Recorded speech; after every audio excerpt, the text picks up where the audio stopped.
Cool. So the way we're going to do this is we're going to slowly reveal from 13th to first place. I mean, obviously, like by the time we get to second place, we know who's in first place. But anyway, so without further ado, Does kind of say top left already, but let's get it. Oh, that's only because I was clicking on it. Good spot. Good spot. Jeez, I'm being flashbanged by my screen. How good. All right, in 13th place, we have Not a Duck Deployment. So the way we've actually done our predictions for this is Spider and I have done our individual rankings, and then I've just applied a very simple point system where, for instance, first place ranking was worth 13 points, 13th place ranking was worth 1 point. So in this case, we've all placed Not a Duck Deployment in 13th place in that glorious wooden spoon. Hence why they have 3 points. But on Not a Duck Deployment, we had the BMW, Noobs 316, Gimli, Disney, and Skull 1. So yeah, we all unanimously put this in this position. So it's mostly WA players, except for Disney, who is a Hobart player. Runt, can you tell us anything about Disney? Is he going to be a secret weapon for this team? So, think about Disney. He's always been a really strong pack-on-pack player. Like, he's good at shooting stuff, and he's really good at getting into bases and taking bases. Granted, is often expensive in doing so, but that's usually because he likes to do it alone most of the time, in reality. He really likes to get both his bases. If he doesn't get both his bases, he's the sort of player that will run off and try to get them alone, even if that's not quite what's best for the team. So you have the potential of a really strong player playing at a low tier and absolutely stomping the lower tier competition, but you also have the potential of him running off from the captain, kind of throwing the team into turmoil. So he'll be a chaotic force on the team, I expect. We also have had Skull 1 training with us for a while. So Skull moved here about a year ago or so. Okay. He's been training about once a week or so, I think, since then. A bit sporadic, but yeah, he's played the maze, he's played with the new packs. He seems about on par with where he was on Helios Pro. I don't think we've seen any major differences, but he will know the maze, so that will be a good advantage for him. Yeah. Yeah, I think when I was thinking about this team, obviously I knew that Skull 1 had been playing a little bit in Hobart. I knew Disney was a Hobart player. So there's, especially with like Prenats 1, that's where like the home side advantage is the most prevalent, right? Because like literally no one, especially the Hobart, like other than like a couple small tournaments, like most people haven't really been there before, right? So when I was thinking about this team, I did in a couple iterations, couple drafts, did have them actually in 12th place because of like the 2 home site players. And then also the thing that's unique about this Hobart Prenats 1 is it is going to be our Australia's first tournament on Helios 2. So, you know, obviously having the advantage of being able to, like, when did you guys get the packs, Run? We got them in like early December, I think it was. We've not had them for very long. And we've changed the timing on them about 3 times since having them. So timing definitely won't be our strong suit, but we're slowly getting used to the extra discipline you really need on the phases. It really does shape how you need to play. Like a lot more patience and is required when firing. Yeah, I've heard a lot that the like from yourself and from Captain Veg. I was also speaking with Mantis a bit about like the barrel sensors are quite sensitive, huh? Yeah, so you really need to pick your shots. If you're behind cover and you fire a shot and they're not ready for it or they're not pre-firing your phaser, you'll get them every time. Like cover is still paramount. It's almost even more important with these new packs. But if you fire a shot when someone's spamming at your phaser or they're waiting for you to peek your phaser and you just fire as soon as you see them, a lot of the time you're going to get cop the shot as well as them. So often you're best to make sure that you only fire when you know they're actually a threat. And it takes a really long time to ingrain that in players of patience is a really hard thing to learn on new packs. Yeah, I think it'll be funny seeing the guys that have only played Helios Pro go to Helios 2 Because obviously the people that have played on Nexus before, there was an element of like phaser discipline, wherein like you can't just leave it on a panel because you can shoot the whole damn thing other than the barrel, right? But on Helios Pro, obviously, like everyone's gotten really comfortable just being able to nook that bad boy on the bloody wall and, you know, leave your barrel there for like however long you like. So it's going to be really interesting to see how everyone adjusts to, being able to get shot down that bloody thing. But anyway, back to not a duck deployment. What I was saying, we're coming back around, is the Helios 2 advantage. Obviously, you guys haven't had it for long, but you've had it for more than everyone else. And then the home side advantage, I could really see this bringing in this team like 1, maybe 2 spots above like this 13th place. But yeah, you know, we put you in 13th place so you can prove us wrong, guys. So yeah, I feel like these bottom 3 slots for me were really hard to decide. Bottom 3 or 4, I think it could shift around like a heap. I feel like the wooden spoon game is gonna be a really close and chaotic one, where we'll probably see some dumps. So it's tough to predict who's gonna end up on top of that, because I feel like you've got a lot of high skill players thrown in there, but like thrown in with a lot of newer players as well. So it's tough to predict these lower teams, in my opinion.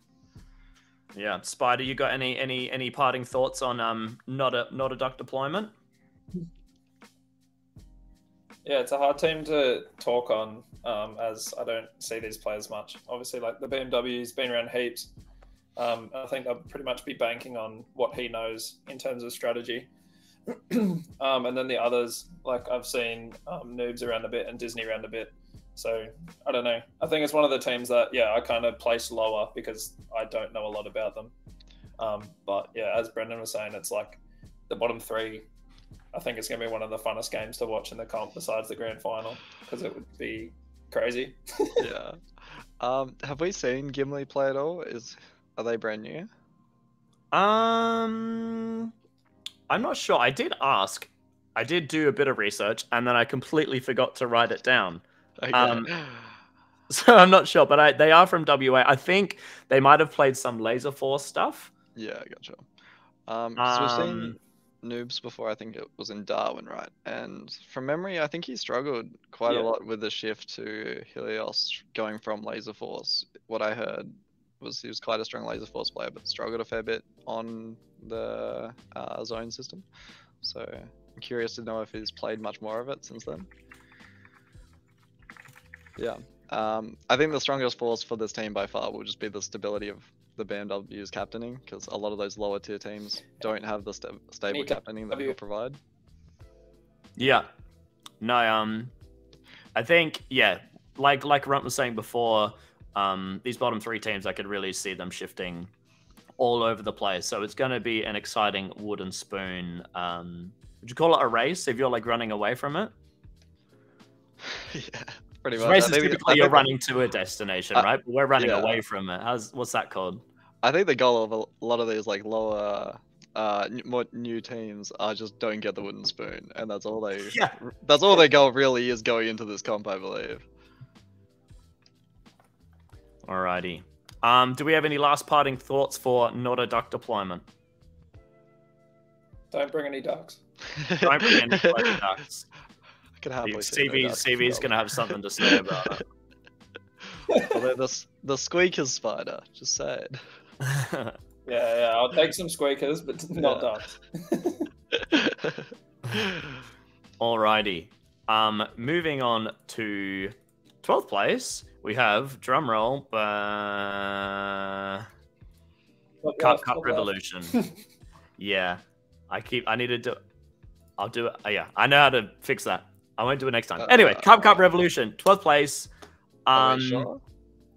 No. Yes? Yes. Wait, I have a different team on the spreadsheet, on the left-hand side of it.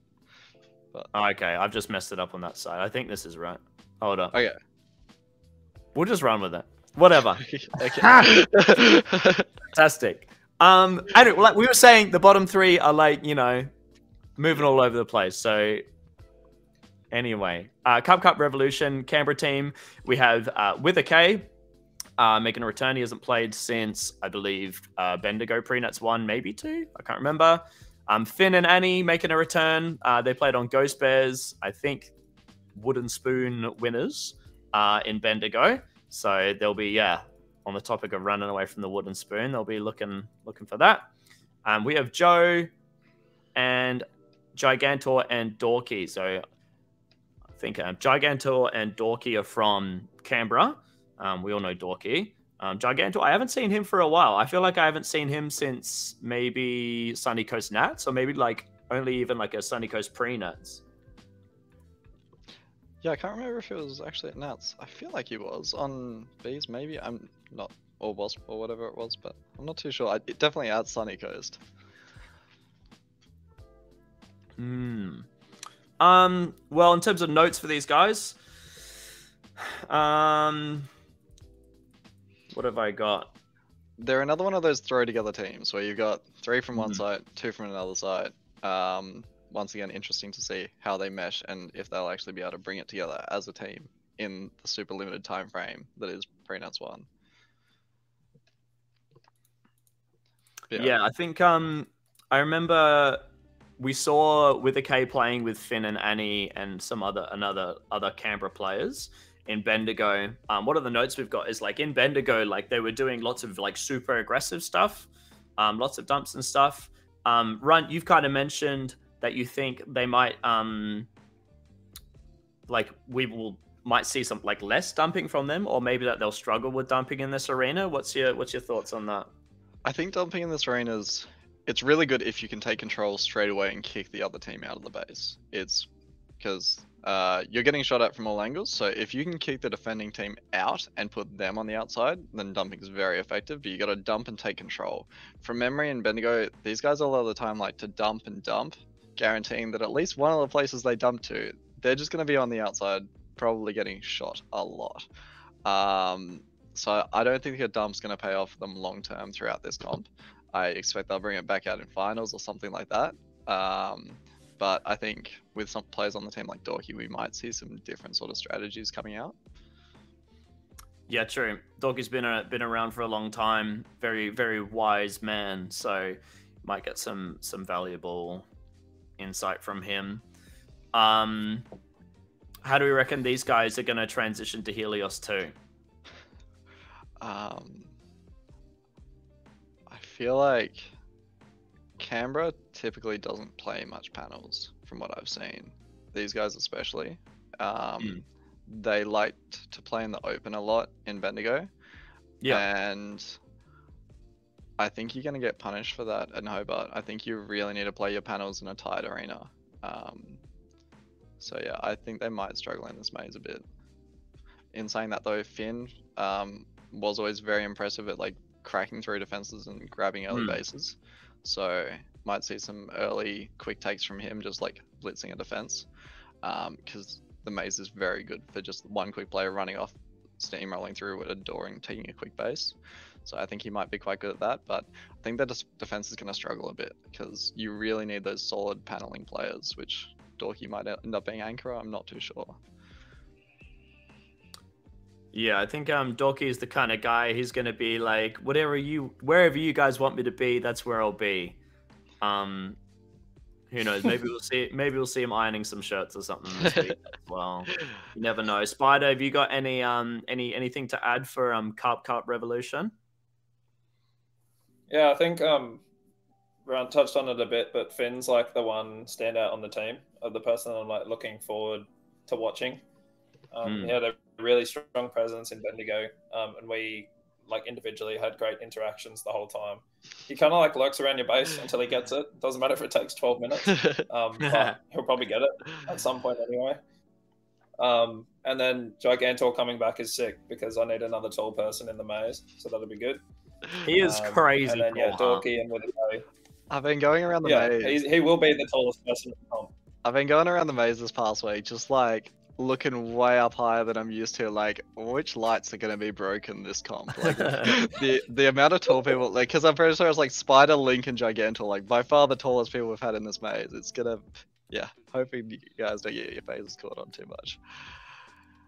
Well, there's only one way to find out. But yeah, in saying that, I think Gigantor might struggle a bit with the size of this maze. It's quite agility heavy, and you need to be able to sort of weave around a bit. And I think someone of his size might be a bit difficult for him. I've looked at that before. Again, whenever it was in Sunny Coast, and he seems like he has crazy height and like reach and length, but doesn't know how to use it properly. So I think, similar to what you said, like movement might be a bit of an issue. But if he can, I don't know, figure out a way to use that to his advantage, I think he'll start like being more useful within that role. It's just hard to like, go from one maze into another and then have to change the whole way you play.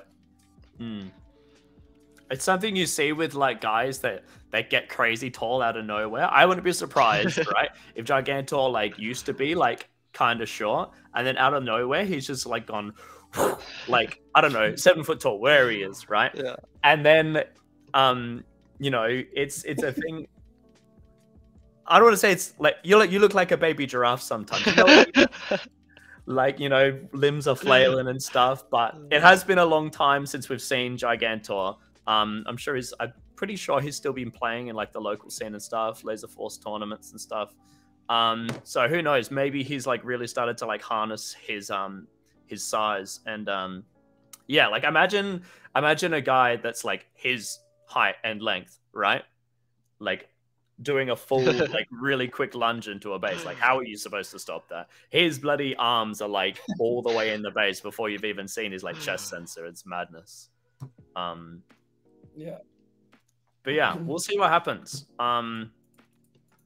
Again, yeah, something I always have to factor in when I'm thinking of like predicting these mismatch teams that have teams like players from all over the shop. Obviously, it's just 2 WA players, 3 Canberra players, but you know, a big determining factor for how these teams go was like just how well they synergize. You know, how well they kind of like fit into their roles and stuff, because obviously this will be their first time playing together, right? But you know, if they can figure that sort of stuff out, like we said, Finn was like definitely a standout on the Ghost Bears. You know, we see him, like you said, like agility and athleticism is going to be a good thing for this arena, and he's got that in spades. So yeah, very much looking forward to this team. All right, moving on, and I realized I think I did accidentally swap the 12th and 11th place, but whatever, we'll roll with it. In 11th place, we have, drum roll. Oh, I've done it wrong again. Drum roll. We have Hobart Hellspawn. On this team, we have Dominator, Captain Morgan, Dash, Nelly, Sped, and Harley. Runt. These are your boys. So why don't you take us away? Yeah. So this team was formed like a few months ago. Probably not that long. Probably like November or something. And it's one of those teams you form of pretty much all brand new players, and you go, well, we're probably sending them into the mulcher. Like, they're probably gonna get minced, but we're hoping they learn out of it. But they've actually been training a lot and training a lot together, and they've been doing surprisingly well. Like, we've been playing 3-team games with Vikings after Archangels and these guys, and they don't get flogged. Like, for like 5 players, which most of them are very new to the scene, they're holding up really well. It's especially surprising because you've got a brand new captain. That's going to be the biggest issue for them in this comp, is that you look at the 2 teams we've placed below them. You've got like Witherk and the BMW, both very experienced captains that have finals experience. So that's going to be the biggest issue for this team. But from what we've seen in training, Dominator is doing an amazing job and taking up on the captain role very seriously. Even though he's like only 15, his team all fully respect him and trust every call he makes. Yeah, they don't question it at all.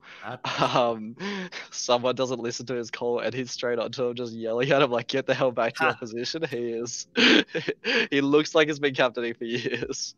I feel like the pressure will still probably get to him in finals a bit because he is still young and is a brand new captain. So I think that's going to be a big thing that he's going to have to deal with, is that extra pressure and hope he can overcome it because the team's been playing really well. So yeah. Would you say Dominator has become captain out of like a necessity or a lack of people wanting to, or is he like really like, I want to captain? It was initially very much necessity because Captain Morgan, he's been working a lot recently when we've been training, so he went, I probably can't captain this year, and that's kind of why I was seeing him shifted down to this sort of C team, more developmental team role, like helping out the newer guys. He, first of all, I think likes that role. He was very instrumental in my development early on, so really like to see him there. But yeah, he didn't really want to captain, and Dom sort of put his hand up like, hey, I could give it a crack, and I'll try my best, and he's doing that in spades. Yeah, fantastic. It's it's just one of those positions, right? Like, more so, like, obviously you've got all the roles that we have, right? You know, generally attacking, generally defensive roles, and people will like tend to gravitate towards them, but even like less people gravitate towards those captaining roles. So no, it's really exciting, especially when you see like the younger players having that, like, you know, willing to have a go. And it's really good what you touched on in that the team's like really like respecting like everything, all the calls he's making and stuff. It's one of the undoings of a team is, you know, irregardless of the captain's abilities, when you have the rest of the team like starting to like question their comms and stuff, that's when things start to go like downhill like really quick. You know, even if maybe the captain isn't making the right call, right, you're better off a lot of the time just committing to the wrong call than like arguing, not listening, and just going off and doing in your own thing because you're like, well, that's not the right thing to do. And then you end up just with like 5 players like being individuals, playing solo. So really, really cool to hear that that they've got that respect for Dominator. Kudos to Dominator for picking up the role. Spider, have you got any thoughts on these guys? I think it's like a team for Brendan to talk on the most because he's Captain Morgan. Are you talking? Oh, you've just cut out a bit there, Spider. Yeah, your fool went quiet there for a while. Spider, I'll give you a moment to mess around with your shit. So for me, I placed them at 11th because, you know, obviously, so we do have a bunch of new players, right? So we have Dominator and Nelly played Prenats 1 and Bendigo. But Sped, Dash, and Harley, this is their very first tournament. And it's like Runt was saying, it's Dominator's new to captaining. But, you know, you've got a team of people that have been playing together consistently in the arena that we're going to be playing in.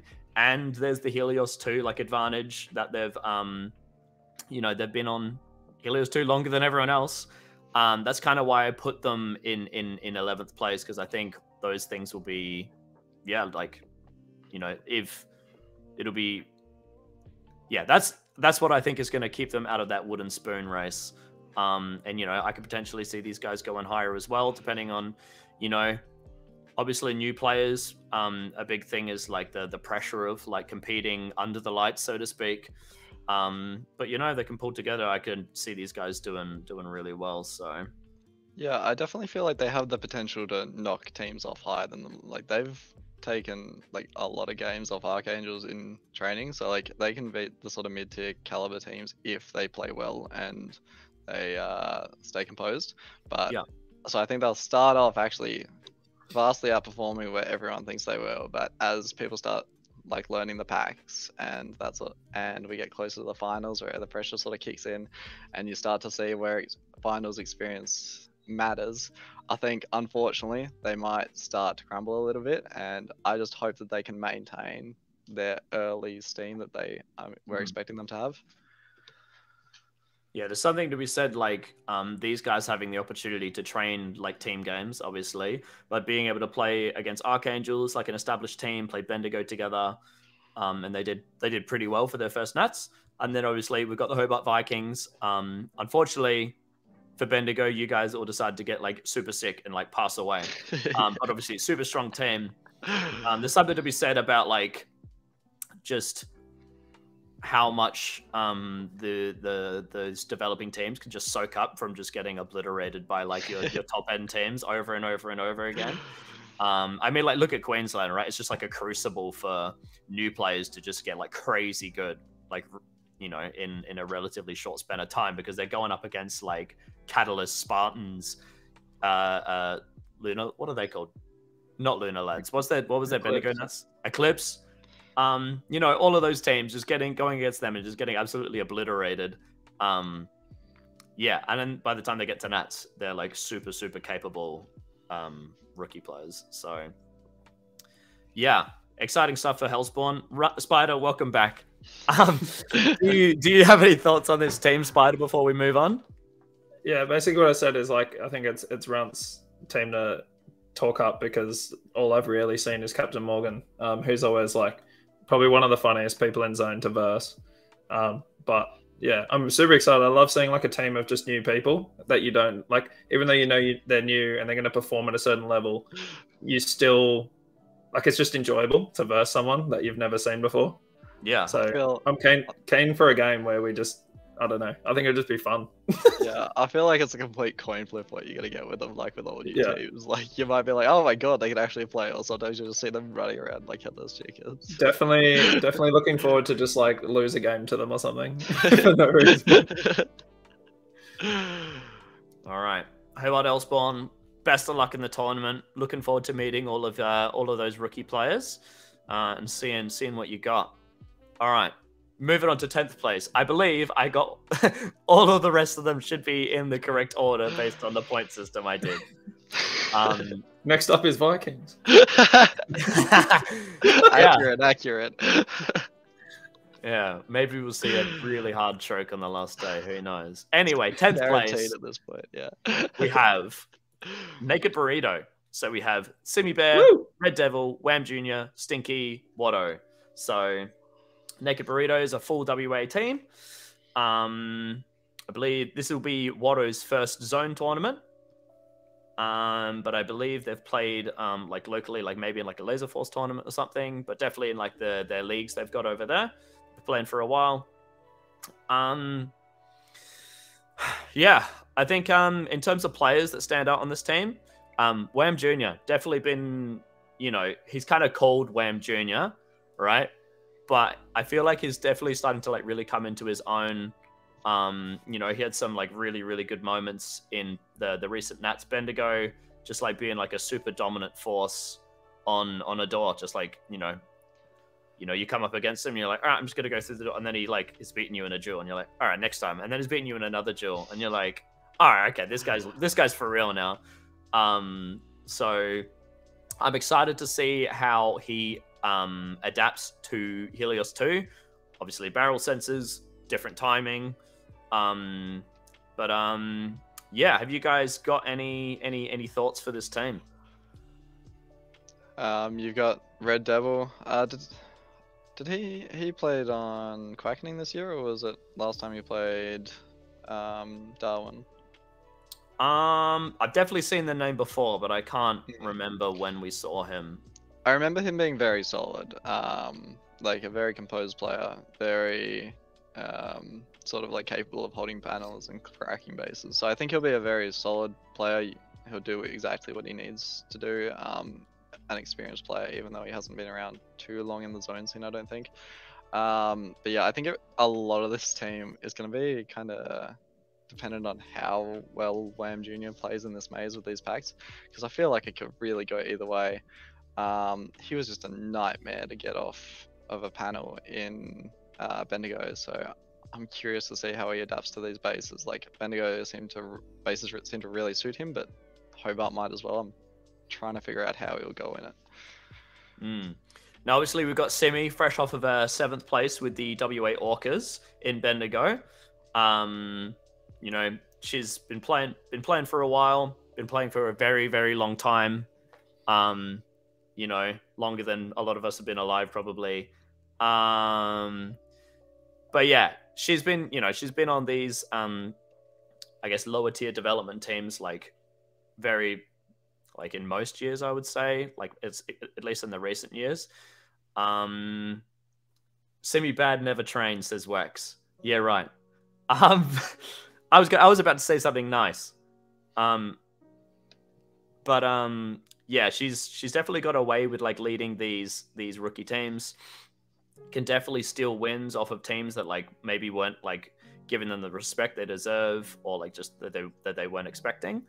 So I'm excited to see what kind of wacky, weird stuff that we see pulled off by Simi's captaining in this tournament. Spider, you got any thoughts for these guys? Yeah, I don't want to keep highlighting the same player, but I think we all draw our eyes to like one person in each team. And this one is like, I think it went by Meeseeks in, what do you call it, Bendigo? Yes, I but think so. Wham Jr. I always look at him as the one person that had a similar alias to Link. So Link, when he started, had a meme name of Wax Jr. Yeah. And then he kind of developed into his own player, which like is nothing like Wax at the moment. So I'm really keen to like see, I don't know do we just keep calling him Wham Jr., I guess? But really keen to see him go into his own play style. And I think at Bendigo, we did really see that, especially versing him outside of base.